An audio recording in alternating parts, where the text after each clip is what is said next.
और एक और एग्जांपल ले लेते हैं।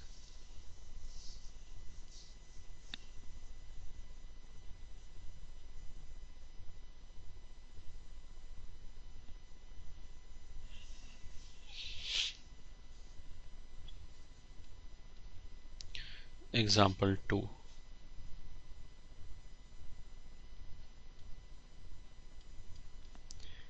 fx is equals to say x square minus 6x plus 7 plus 8 sin inverse pi by 2x। Corner में चला गया, ये 8 लिखा हुआ है, ये sine inverse pi by 2x लिखा हुआ है। X square minus 6x plus 7 plus 8 sine inverse pi by 2x। ठीक है, और इसके लिए हमने बोल दिया फाइंड रेंज आंसर। ठीक है, आंसर कैसे निकालेंगे? ये 7 तो कांस्टेंट है, इसको और इसको देखा, अलग अलग कर लिया। जैसे एक्स स्क्वायर माइनस 6x, ये क्या है? पैराबोला अपवर्ड आएगा और ऐसे बनेगा, ये 0 हो गया, ये 6 हो गया। तो मिनिमम वैल्यू कहाँ पे आएगा? मिड पॉइंट पे, 3 पे, रूट्स के मीन पे, दैट इज 3। और मिनिमम वैल्यू आएगा कितना? इसमें 3 रख दिया तो आ जाएगा -9। ठीक है, रख के देखो अपने। अब दूसरा क्या है? 8 साइन, अरे ये इनवर्स नहीं है, सॉरी, इनवर्स नहीं है, केवल साइन है, sign, sign pi by 2x। ठीक है, देयर इज ए मिस्टेक, इसको इनवर्स गलती से लिख दिया, साइन है। अब किसी के दिमाग में पक्का ये जाएगा कि अगर इनवर्स होता तो कैसे सॉल्व करते, तो सोचना पड़ेगा, मतलब देखना पड़ेगा मेरे को कि सॉल्वेबल है भी या नहीं है। ये तो जो मैं क्वेश्चन दिमाग में रख के जो क्वेश्चन में बनाना था, उसमें मैं साइन रख के बना रहा था और लिखा गया इनवर्स, इसलिए। ठीक है, I hope this is clear. Okay, sine x का ग्राफ कैसे आएगा?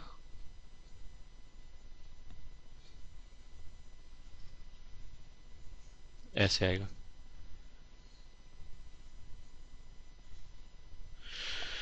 ये तो साइन एक्स का ग्राफ हो गया। साइन पाई बाई 2 का ग्राफ कैसे आएगा? तो हमने ऐसे बोला था कि जो एक्स एक्सिस पे वैल्यूज हैं सबको पाई बाई 2 से डिवाइड कर दो। तो अगर हमने सबको पाई बाई 2 से डिवाइड कर दिया तो ये ओरिजिनल ग्राफ में कहाँ पे था? पाई बाई 2 पे। अब कहाँ पे आ जाएगा? पाई बाई 2 से डिवाइड किया तो 1 पे। ये ओरिजिनल ग्राफ में कहाँ पे था? पाई पे। पाई को अगर मैं पाई बाई 2 से डिवाइड कर दूँ तो ये कहाँ पे आ जाएगा? 2 पे। ये कहाँ पे आ जाएगा? 3, 4 एंड सो ऑन, ऐसे करके आ जाएगा। इस 8 का क्या रोल है? ये बेसिकली ऐसे ही बोल सकते हैं, y is equal to 8 sine pi by 2x। तो 8 को अगर उधर ले जाएं तो y बाई 8 आ जाएगा। उसका मतलब क्या है कि जो ये y एक्सिस वाली वैल्यूज हैं, ये मान लिया स्ट्रेट लाइन है नहीं, बट मान लिया है। Okay good. हाँ, तो व्हाट आई वाज सेइंग कि इस 8 का क्या रोल है? 8 को उधर ले गए तो y अपॉन 8 आ गया। सही है, y अपॉन 8 कैसे आएगा? जैसे अभी x पे किया हमने, x एक्सिस में हमने क्या बोला कि अगर x के साथ पाई बाई 2 लिखा है तो x एक्सिस की सारी वैल्यूज को पाई बाई 2 से डिवाइड कर दो। तो अगर y के साथ 1/8 लिखा है तो y एक्सिस की सारी वैल्यूज को 1/8 से डिवाइड कर दो। 1/8 से डिवाइड कर दो मतलब 8 से मल्टीप्लाई कर दो। तो अगर साइन एक्स ग्राफ होता तो यहाँ पे 1 आता, अब क्या आ जाएगा? 8, और ये कितना हो जाएगा? -8। ठीक है, हाँ, अब वापस आ जाओ। ये जो एक्स स्क्वायर माइनस 6x है, ये जो पैराबोला है, इसका मिनिमम वैल्यू कहाँ पे आएगा? 3 पे। और फिर हम साइन के ग्राफ पे आए। जो क्वेश्चन है उसमें क्या है? एक x square minus 6x function है, एक 8 साइन पाई बाई 2x है, और एक कांस्टेंट है। तो कांस्टेंट से तो कोई फर्क नहीं पड़ता, वो तो लास्ट में जाके जोड़ सकते हैं जो भी रेंज आए। इस वाले केस में एक्स स्क्वायर माइनस 6x का मिनिमम वैल्यू कहाँ पे है? 3 पे। और 8 साइन पाई बाई 2x का मिनिमम वैल्यू कहाँ पे आया? वो भी 3 पे आया। सही है, तो फिर एक्स स्क्वायर माइनस 6x का मिनिमम वैल्यू 3 पे आया, 8 into sine pi by 2x का भी मिनिमम वैल्यू 3 पे आ गया, क्योंकि 3 पे जो वैल्यू आ रहा है उससे कम वैल्यू आना पॉसिबल ही नहीं है। तो इन दोनों फंक्शन के सम का मिनिमम वैल्यू वो भी 3 पे आ जाएगा। ये सही है। तो मिनिमम वैल्यू तो हम डायरेक्टली बोल सकते हैं। तो एफ एक्स का minimum value will be x square minus 6x minimum plus 7 constant अलग से जोड़ दिया प्लस 8 साइन। अच्छा, जब मैं ऐसे लिख रहा हूं उसका मतलब क्या है कि ये लिखा हुआ है, ऐसे ब्रैकेट बना हुआ है, ये मेरी आदत है, गलत आदत है ऑफ कोर्स, कि एक तरफ ब्रैकेट लगाने का। तो तुम्हें समझ में आ जाना चाहिए कि जब भी मैं ऐसे लिख रहा हूँ उसका मतलब क्या है कि दूसरी तरफ भी ब्रैकेट है, ये हवा में नहीं है, ऐसे है, this is here, this is there. तो हैंड्स ऑनवर्ड्स अपने आप लगा लेना, समझ जाना बस। आई होप यू आर समझदार इनफ। हाँ, गुड। मिनिमम वैल्यू निकालने के लिए x square minus 6x plus 7 constant है और ये वाला है, तो मिनिमम वैल्यू ऐसे आ जाएगा। कहाँ पे आएगा, लिख दिया साथ में, एट एक्स बराबर 3। कितना आएगा पैराबोला, इसका 3 पे ये मिनिमम वैल्यू कितना है, ये -9। ये वाले वैल्यू की बात करें -9, इसका कितना मिनिमम वैल्यू है -8, तो लिख दिया। तो आ गया -9 प्लस 7 -8 बराबर -10, ये आ गया। ठीक है, अगर हमसे पूछा गया मैक्सिमम वैल्यू कितना आएगा, तो फिर अगर हम ऐसे इन्फाइनाइट की तरफ जाऊं तो ये साइन, तो ये वाला ग्राफ तो क्या करेगा, +-8 के बीच में ऐसे ही फ्लक्चुएट करता रहेगा इन्फिनिटी तक। पैराबोला क्या करेगा, पैराबोला इन्फिनिटी तक चला जाएगा। तो दोनों का सम किधर जाएगा, एक इन्फाइनाइट को जा रहा है, एक फाइनाइट है, ऐसे फ्लक्चुएट कर रहा है, तो दोनों का समेशन कहाँ जाएगा। जैसे ये जो इन्फाइनाइट को जा रहा है वो तो ऐसे हो जाएगा 10, 20, 100, 1000, लाख, करोड़। उसमें अगर हम +-8 जोड़ते रहें तो कोई फर्क ही नहीं पड़ेगा, वो तो इन्फाइनाइट को ही जाएगा। ठीक है, दोनों का ग्राफ कॉन्टिन्यूस है।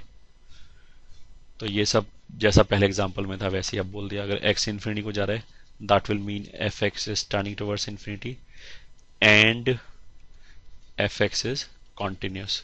क्यों कॉन्टिन्यूस है, वो सेम लॉजिक 1000 बार बोल दिया। Hence range of F x will be -10 से इन्फिनिटी। ये आंसर हो गया इस क्वेश्चन का। ठीक है, I hope this is clear.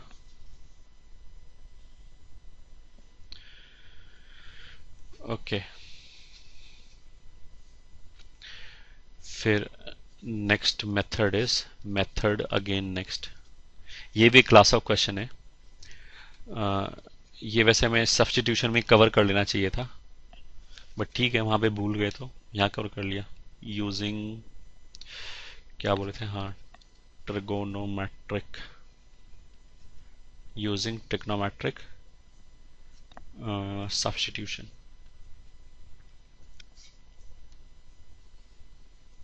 Question, find range of, ठीक है, फाइंड रेंज ऑफ से first part 7x minus 8y plus 3 if x square plus Y square बराबर 1। ये क्वेश्चन है। मान ली यहाँ पे दो वेरिएबल हैं x और y। ये y बराबर फंक्शन ऑफ x नहीं है, यहाँ पे तो x भी वेरिएबल है, y भी वेरिएबल है। उसने तो बस केवल ये बोला कि इस एक्सप्रेशन का रेंज बताओ जहाँ पे x square plus Y square 1 है। अच्छा, अगर हमें x square plus Y square 1 दिखाई दिया तो तुरंत हमें चौंक जाना चाहिए कि sine square plus cos square 1 होता है। तो हमने क्या किया, सब्स्टिट्यूशन कर लिया। लेट x बराबर साइन थीटा एंड y बराबर कॉस थीटा।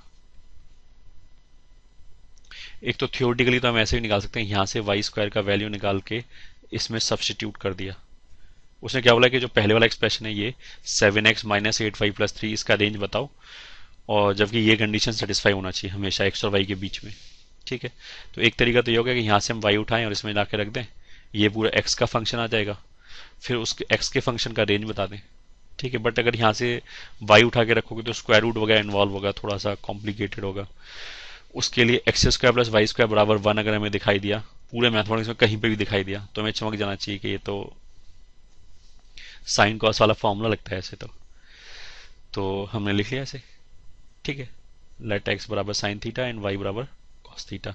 ऐसे मानने से क्या हो गया कि अब ये जो इक्वेशन है इसकी हमें जरूरत ही नहीं पड़ेगी, क्योंकि ये अपने आप सेटिस्फाई हो जाएगा साइन थीटा कॉस थीटा के लिए।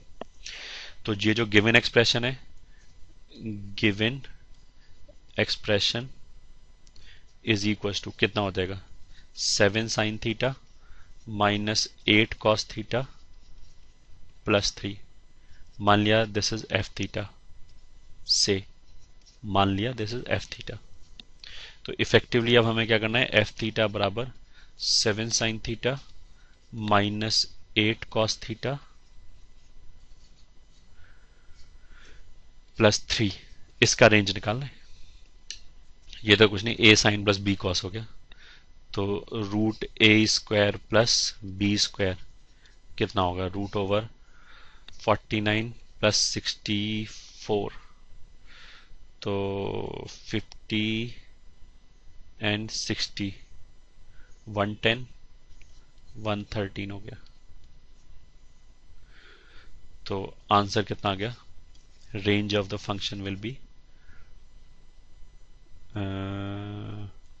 3। ये 3 तो अलग से ऐड कर रखा है। अभी इसका रेंज कितना आएगा, केवल इतने पार्ट का, माइनस यहां से लेके प्लस इतने तक, और उसमें 3 ऐड कर दिया, तो 3 माइनस रूट 113 से लेके 3 प्लस रूट 113 तक, ये आंसर हो गया, ठीक है। ये तो एक एग्जाम्पल 1 हो गया। एग्जाम्पल 2 मान लिया हमने बोला कि 2t plus 7z plus 3 where t square plus 9z square बराबर से 16। मान लिया इस तरह का कोई क्वेश्चन आ जाए, फिर आंसर फिर शुरू हो गए। ये भी उसी तरह की चीज है, बट यहाँ लास्ट टाइम तो क्या था, x square plus Y square बराबर 1 लिखा हुआ था, तो हमने एक्स और वाई को सीधा सीधा साइन कॉस मान लिया, तो बहुत ईजी हो गया, ठीक है। इस बार X square plus Y square, पहली बार तो वेरिएबल का नाम टी जेड बोलने से कोई फर्क नहीं पड़ता, लॉजिक तो वही रहेगा, ठीक है। दूसरा चीज, इसमें भी इक्वेशन सिमिलर है, सेम नहीं है।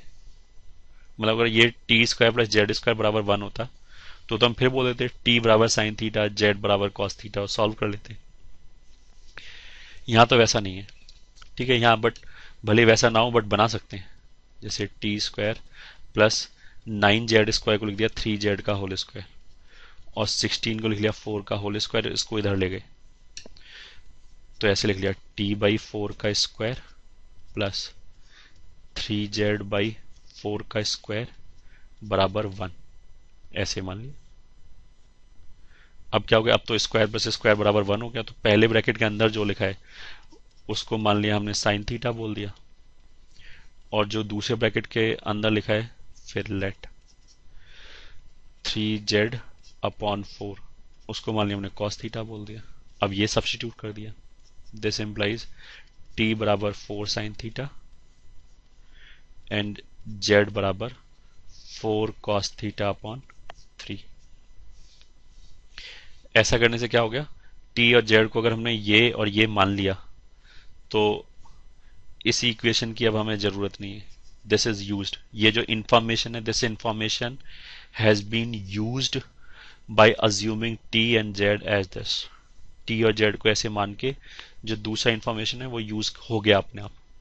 अब मैक्सिमम मिनिमम हमें इसका निकालना है, 2t plus 7z plus 3, 2t plus 7z plus 3, ये ठीक है। दिस विल बिकम, t की जगह ये रख दिया तो ये आ जाएगा 8 साइन थीटा प्लस ये यहां पे रख दिया 7 चौक 28 बटे 3 कॉस थीटा प्लस 3।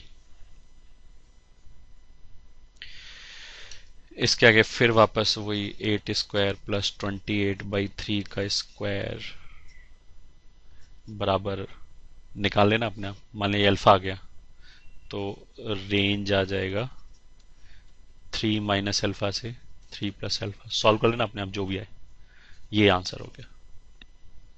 ठीक है, दिस इज ट्रिग्नोमेट्रिक सब्स्टिट्यूशन। अच्छा, अगर बीच में यहाँ पे प्लस की बजाय अगर मैं माइनस लिख देता तो लॉजिक सेम रहता, लॉजिक सेम रहता।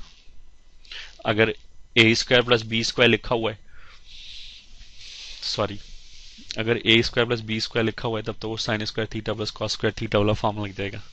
अगर ए स्क्वायर माइनस बी स्क्वायर लिखा है तो ऑब्वियसली कौन सा फॉर्मूला लगेगा?